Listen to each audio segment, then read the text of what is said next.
5 levels of spiritual energy staircase. Which one are you in? Imagine waking up in a world where everything looks the same, but nothing feels the same. The air is still thick with noise, the people still rushing, the system still grinding, but something inside you has shifted.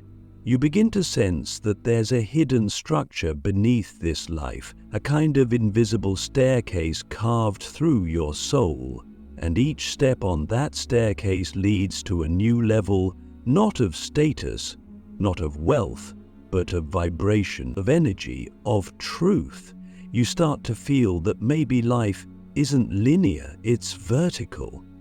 And the real question isn't how far you've gone, it's how deep you've gone, how high you've climbed on this invisible ladder of spiritual energy. And that's what we're here to explore, because whether you know it or not, you're standing on one of those levels right now. The only question is, which one? Most people live and die on the first level without even knowing there were other levels to climb. That's not judgment, it's just the truth. The first level is survival. It's the energy of fear, of reaction, of identity built from trauma. It's the level where everything is personal, where the ego is king and the soul is silent. Here, we're not creating, we're coping. We wake up to alarms, we scroll through distractions, we chase money, we avoid silence. And in that silence, if we dared to sit with it, we might hear the faint whisper of a deeper self calling us out of the fog. But most don't, because the fear of confronting that whisper is greater than the pain of staying asleep. And so people stay. They build lives on this level. They decorate it, they defend it, but deep down they feel the emptiness. And that emptiness is the invitation to climb, to ascend. Click subscribe to this channel to get more profound spiritual lesson. I remember when I was stuck there, I thought success would free me. I thought if I just accomplished enough, earned enough, proved enough, I'd finally feel whole. But the more I climbed the world's ladder, the more I felt like I was sinking inside. Until one day I broke, not in a dramatic, movie-worthy way, just in a quiet, soul-shaking moment where I realized this can't be it. That moment was my first glimpse of the second level, the level of awareness. At the second level, something begins to wake up inside you. It's subtle, almost imperceptible at first. You start to notice your own thoughts. You begin to question what you've always believed. You start to wonder, why do I react this way? Who taught me this story I keep telling myself? This level is all about observation. It's the level where you stop blaming the world and start looking within. You start to see the patterns, the programming, the generational wounds, and it's terrifying because now you can't go back. Once you've seen the puppet strings, you can't pretend they're not there. Awareness is liberation, but it's also responsibility. You realize that you've been living on autopilot, and now the wheel is in your hands, but you don't know how to drive yet. And so this level is disorienting. You're no longer asleep, but you're not fully awake. You're in between, and it's in that in between that the third level begins to core you.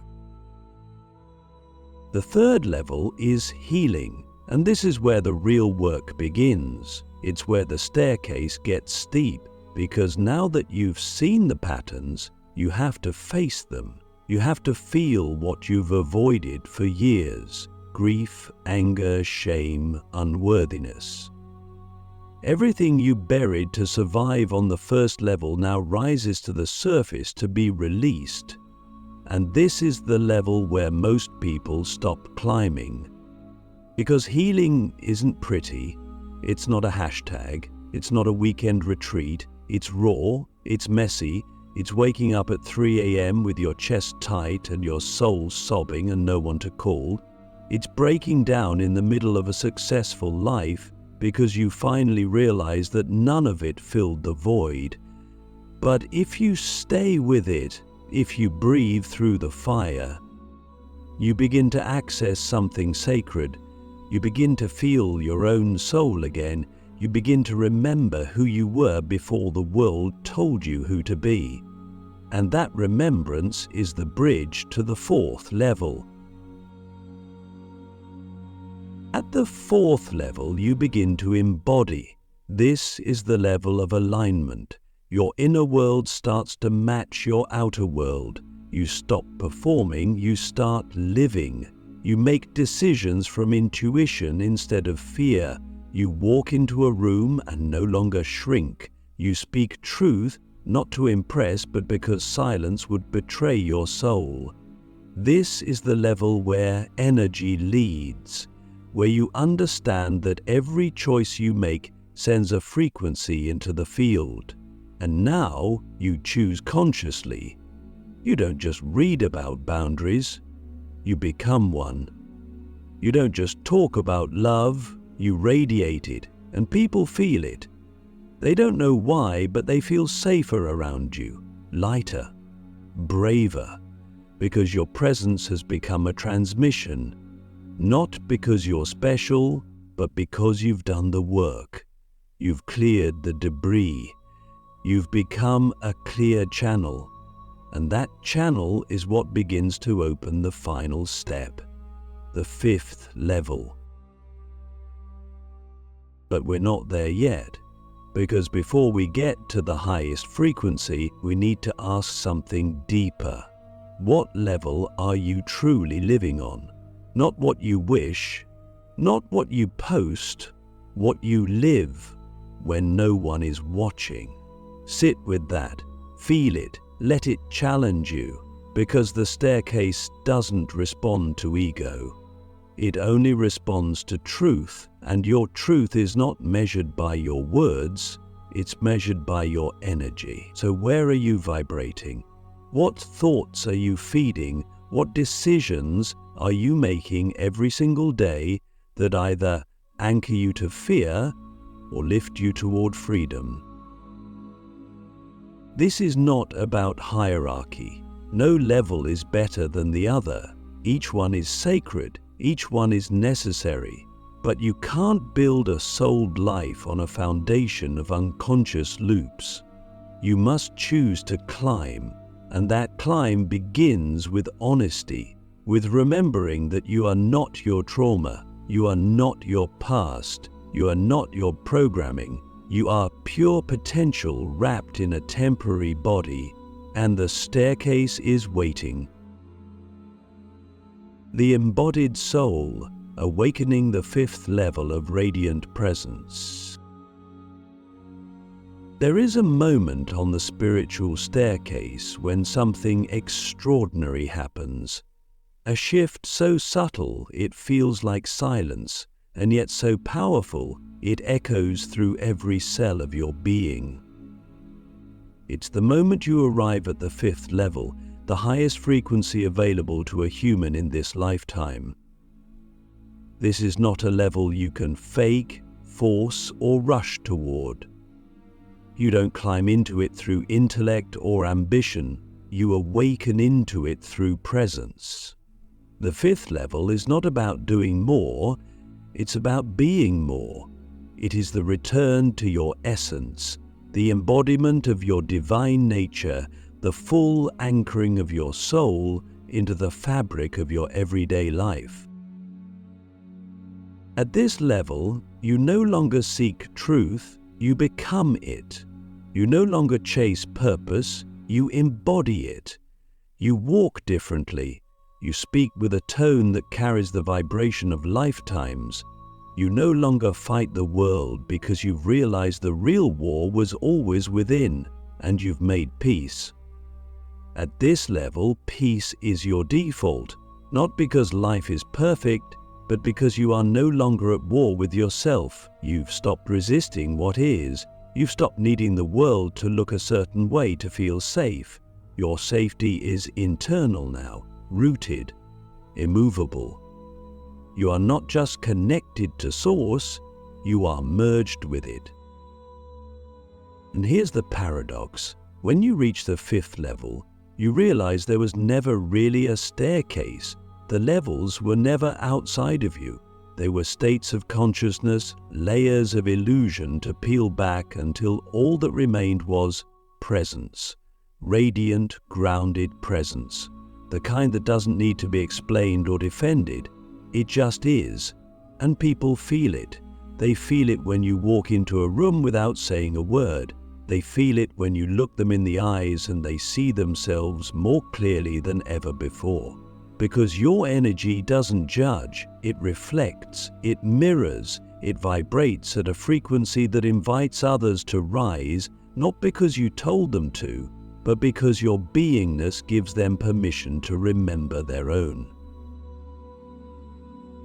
But to live at this level is not to escape the world, it's to enter it more fully. You still feel everything, joy, grief, anger, love, but it moves through you differently, cleanly, without attachment. You become a vessel, a conduit. In the earlier levels you were the storm, now you are the sky that holds it. You don't resist emotions, you let them dance through you, knowing they are messengers, not masters. You respond instead of react. You listen instead of control. You surrender instead of cling. And in that surrender you access a power that is not yours, yet flows through you. It is the power of presence, of now, of eternity disguised as a single breath. This level is not loud, it doesn't need to be. It's not performative, it's not spiritual theatrics. It's not about sage and crystals unless those tools genuinely serve the soul. It's about integration. It's about how you live when no one is watching, how you treat the slow moments, how you speak to the stranger, how you show up when it's inconvenient. Because at this level, integrity isn't a concept, it's your natural state. You are the same person in the dark as you are in the light, the same when celebrated and when forgotten. Because who you are is no longer dependent on circumstances. You've remembered your source, and that memory has freed you. But here's the truth most won't tell you. Awakening to this level doesn't mean life becomes easier, it means you become stronger, more fluid, more resilient. You stop trying to change the world with force and start transforming it through frequency. You understand that the most radical change you can make is to become a living example of what is possible when a human chooses truth over illusion, love over fear, presence over distraction. You no longer waste time convincing others, you simply become the evidence. And in this becoming, your entire life becomes a prayer, a meditation, a transmission. You don't need to escape to the mountains to be spiritual. You are the mountain, unshakable, rooted, silent yet powerful. You can be in traffic and still be in peace. You can be in a boardroom and still channel divine intuition. You can be in heartbreak and still feel whole. Because you've stopped identifying with the wave, you've remembered you are the ocean. But let's ask something deeper here, a question only the brave will sit with. What are you still holding on to that keeps you from embodying this level? What story do you still tell yourself that says you're not ready? What identity have you built that feels sacred but is just another armor? Are you willing to let go of even the spiritual ego, the one that prides itself on being awake in order to truly merge with the frequency of presence? Because that's the final gate. To reach the fifth level is to die to the idea of self, not in a morbid way, but in the most beautiful way. The ego dissolves into service, the identity melts into presence, and what remains is love. Not romantic love, not conditional love, primordial love. The love that doesn't come and go, the love that is. And when you live from that place, you are no longer seeking miracles. You are the miracle. You are the walking, breathing evidence of what happens when a human soul chooses alignment over approval, essence over ego, surrender over strategy. This is the highest level not because it's far away, but because it's right here, hidden in this moment, waiting to be chosen, not achieved but allowed, not earned but embodied. And the only thing standing between you and that embodiment is the belief that you are not already it. So I'll ask again, not to provoke but to awaken, are you willing to stop searching and start remembering? Are you willing to stop climbing and start becoming? Are you willing to live as if you are already what you've been seeking this entire time? Because you are. You always were. The staircase was never outside you, it was you. And now you are ready to rise, not by reaching, but by returning. When you become the light, living as a fully activated spiritual force, there comes a time on the path when you stop asking for the light and start realizing you are the light, not metaphorically, not as a poetic idea, literally. You are the living, breathing embodiment of divine intelligence condensed into form. And the moment you accept that, not with your mind but with your being, your entire life begins to shift. Before, you might have walked into a room and hoped for clarity, hoped for guidance, hoped someone else would lead. But now you are the frequency that shifts the room. You no longer need permission to shine. You no longer wait for external cues. You've remembered that the source you were calling out to was inside you all along. Living as a fully activated spiritual force means you become the intersection of heaven and earth. You are not trying to ascend and leave the world behind. You are here to embody the sacred in the ordinary, to bring the divine into your relationships, your work, your breath, your presence. This is not about escaping life. It's about infusing life with meaning. Every moment becomes a portal. Every conversation becomes a transmission. Even your silence carries a vibration that awakens others, not through effort, but through essence. But don't mistake this for perfection. Being the light doesn't mean you don't feel sadness or anger or fear. It means you allow those energies to move through you without identifying with them. You no longer resist the human experience. You alchemize it. Pain becomes wisdom. Grief becomes depth. Anger becomes clarity. Every emotion becomes sacred data, revealing more of who you truly are beneath the surface. And because you no longer run from your darkness, you become safe for others to face theirs. Your light doesn't blind, it illuminates. It says it's okay to be messy, to be raw, to be real. I'm not afraid of your shadows because I've sat with mine. This is the power of an activated soul. You don't need to preach. You don't need to convince. You just are. You walk in alignment and the universe responds, not because you're manipulating it, but because you've become coherent with it. Your inner world and outer world are in harmony. Your desires are no longer egoic, they're souled. You want what serves the collective, not just yourself, and so manifestation becomes effortless. Not because you're forcing reality to obey you, but because you're vibrating at the frequency of truth, and truth is magnetic. But there's a deeper responsibility here. When you become the light, you become visible. And visibility is not always comfortable.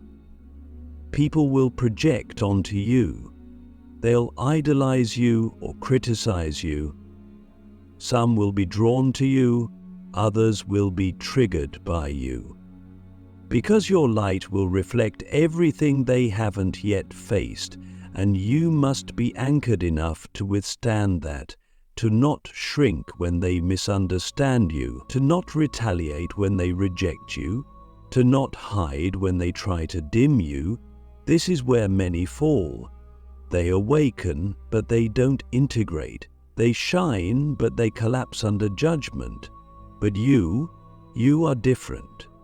You didn't come this far to dim again. You didn't do all this inner work to go back to hiding. So how do you sustain your light in a world that often fears its brilliance? You root into presence. You stop performing and start being. You let your actions speak louder than your words. You let your alignment be your message. You surround yourself with those who see your true essence, not because they idolize you, but because they've done their own work and can meet you in the field of truth. And most of all, you keep listening. You don't let your light become a mask. You stay humble. You stay curious. You remember that being a spiritual force doesn't mean you're above others. It means you're in service to the collective awakening. You lead not from ego, but from presence. Not from authority, but from embodiment. And as you live this way, something remarkable happens. You begin to see that your life itself is the teaching. Your presence becomes the curriculum. You no longer need to convince anyone of anything. You walk in a room and hearts open, not because of your story, but because of your frequency. You speak and people remember parts of themselves they forgot. You touch someone's hand and they feel safe for the first time in years. You become the reminder that love is real, that truth is real, that peace is possible, and in a world addicted to noise, your stillness becomes revolutionary. But let me ask you something that only the soul can answer. What would your life look like if you lived each day as the light you already are? What would you stop tolerating? What would you release? Who would you forgive? Not for them, but for your own liberation. Where would you stop dimming out of habit, out of fear, out of guilt? And what would happen if you chose right now to start searching for the light and start owning it? Because you can, and you must. The world is waiting, not for another guru, not for another performance, but for you, the real you, the you that remembers, the you that leads not by force, but by frequency, the you that no longer needs to be believed, only felt. That's the power of an activated soul. That's the revolution we're here for. The sacred return, how to stay awake in a sleeping world. There is a moment after awakening that nobody warns you about. The moment after the ecstasy, after the revelations, after the veil has been lifted. It's the return. You find yourself back in the world, but not quite of it anymore. The conversations feel thinner, the distractions louder, the pace more chaotic than before, and you begin to see things others don't. You feel energies others ignore. You hear the subtle lies normalized by society, and you feel the dissonance in your bone. But the hardest part isn't what you see, it's staying awake when the world around you is still asleep. This is the sacred return, not a return to ignorance, but a return with wisdom. You're no longer climbing to escape the world, you're descending to serve it. And that descent takes courage, because it's tempting to isolate, to protect your peace by withdrawing. But true mastery is not isolation, it's integration. It's being fully awake and still choosing to walk among sleepers with love, not judgment, to speak truth gently, not forcefully, to be light, not lightning.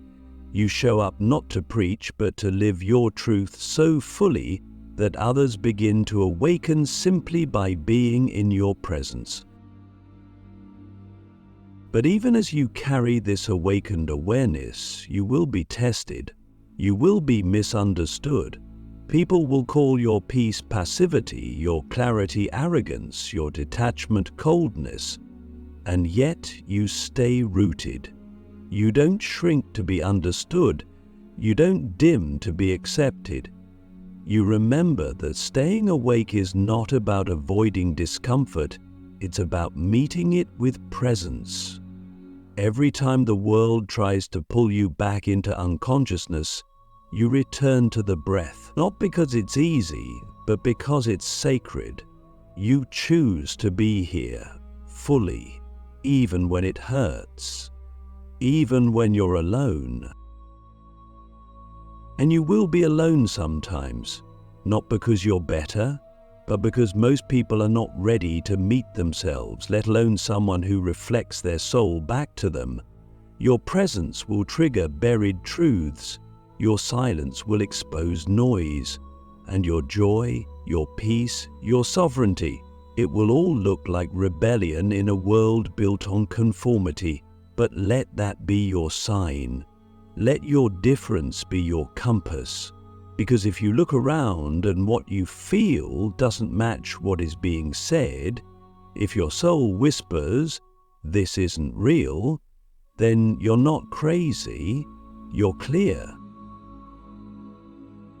Clarity is a responsibility. It calls you to be intentional with everything, your words, your energy, your choices. You become a steward of the frequency you carry.